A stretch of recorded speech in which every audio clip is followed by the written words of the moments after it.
Parte 3, Nuestro César, capítulo 1, donde Claudio piensa bien las niñas del Vaticano y se habla del asesinato del duque de Gandia y la ruidosa desesperación de su padre. Claudio Borja se sintió avergonzado al día siguiente recordando su conducta en casa de Enciso. Luego, para defenderse de su propio remordimiento, se mostró arrogante. No volveré a ver a esas gentes, pensó. Ahora me alegro de lo ocurrido. En realidad me interesan muy poco. Y satisfecho de haber cortado sus relaciones con el diplomático artista y con su antiguo tutor, se juró a sí mismo no permanecer en Roma más de una semana. Necesitaba este plazo para resolver ciertos pequeños asuntos de la vida diaria que tenía pendientes y entregar el villino a un amigo de su propietario. Le dolía acordarse de la dulce Estela, víctima inocente, merecedora de compasión, y a la vez su orgullo le hacía considerar la insolencia de la noche anterior como un acto providencial. Gracias a él, iba a librarse de su matrimonio con la hija de Bustamante. Pasó la mañana en su casa. Rehuyó el salir de ella, temiendo encontrar a algunos de los que habían escuchado sus palabras en el palacio de Enciso. Luego consideró tal aislamiento una acción cobarde. ¿Qué le podía importar que lo saludasen o fingieran no verlo aquellos personajes antipáticos? Al salir de su villino, dirigióse instintivamente hacia la ciudad leonina. Frente a la Basílica de San Pedro, se unió a un grupo de viajeros entrando en el Vaticano para ver las estancias de los Borgias, llamadas por el Renacimiento latinizante las Aedes Borgiae. Repetidas veces llevaba hecha esta excursión admirando los 7 salones donde vivió Alejandro VI. El Pinturicchio había pintado sus bóvedas y los 2 tercios superiores de sus muros, quedando desnudo el tercio inferior para cubrirlo con tapices. Admiraba Borja esta decoración dispuesta por un papa artista, protector de pintores y escultores que luego tomaron a su servicio Julio II y León X, usurpándole a una parte de su gloria de precursor, especialmente Julio II, o Juliano de la Roibere. Había dedicado sus años de vida papal a destruir o calumniar la memoria de su antiguo adversario. Al cerrar las estancias de los Borgias, inició una leyenda sacrílega que fue agrandando en el transcurso de 3 siglos. Como nadie podía ver dichos salones, se hablaba de ellos como de un lugar abominable, cubierto por el Pinturicchio de pinturas lascivas.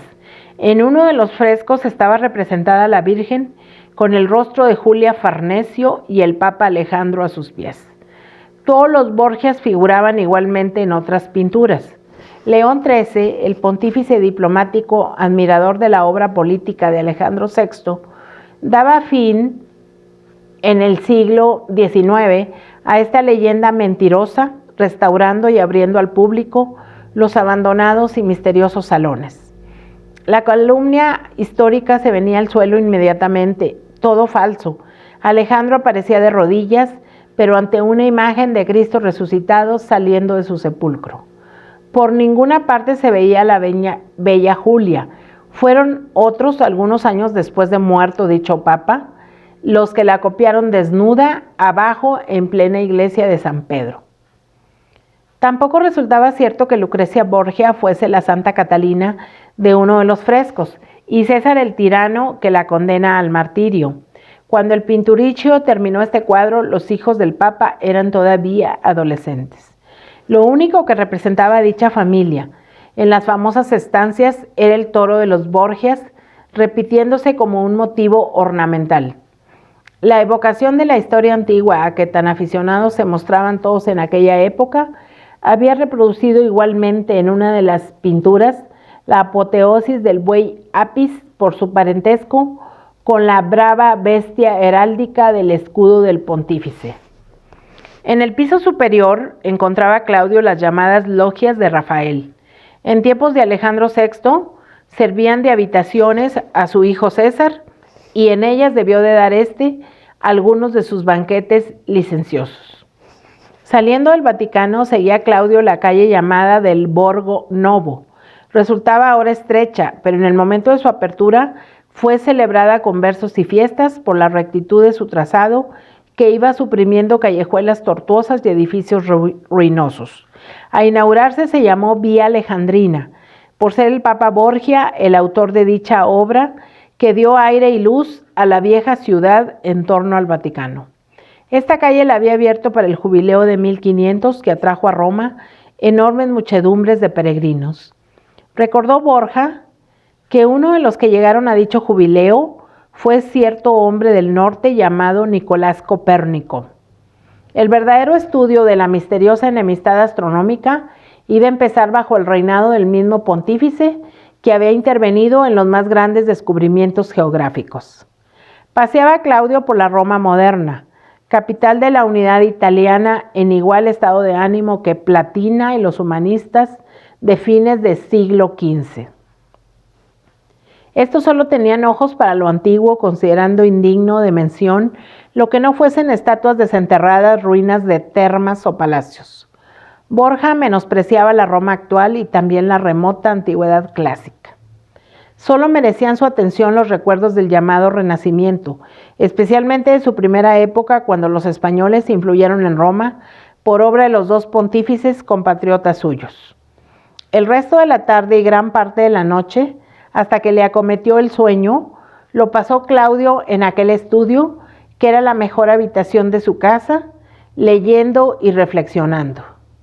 Los apuntes manuscritos y artículos impresos entregados por su tío en Niza meses antes, acababa de encontrarlos por casualidad en una maleta. Y su lectura le hizo buscar ciertos libros recientemente adquiridos. Veía a Alejandro VI triunfante, mas no por esto seguro después de que el rey de Francia huía de Italia. El de Nápoles había abdicado en su hijo, el joven Ferrantino. Pero como era incapaz de reconquistar su reino, venciendo a los 10,000 franceses acampados en él, España enviaba al célebre Gonzalo de Córdoba, llamado más adelante el Gran Capitán, y este con escasos recursos iba poco a poco expulsando a los enemigos. También el Papa tenía su guerra, necesitaba castigar a los feudatarios de la Iglesia que en vez de defenderlos se habían unido a Carlos VIII, haciéndole sufrir grandes humillaciones y poniendo en peligro su vida. César Borgia había contemplado en un silencio reflexivo de guerrero la lealtad de los varones romanos mientras organizaba mentalmente el porvenir. Siguiendo una tradición de familia, vio el Papa en esta campaña contra los Orsinis y otros señores una oportunidad para engrandecer a su primogénito, el segundo duque de Gandia, y lo hizo venir de Valencia, donde se había instalado como un príncipe después de casarse con la sobrina de Fernando el Católico.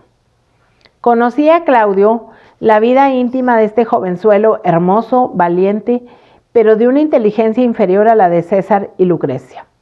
En los papeles del canónigo Figueras había encontrado la copia de varias cartas dirigidas por el pontífice a su hijo mayor.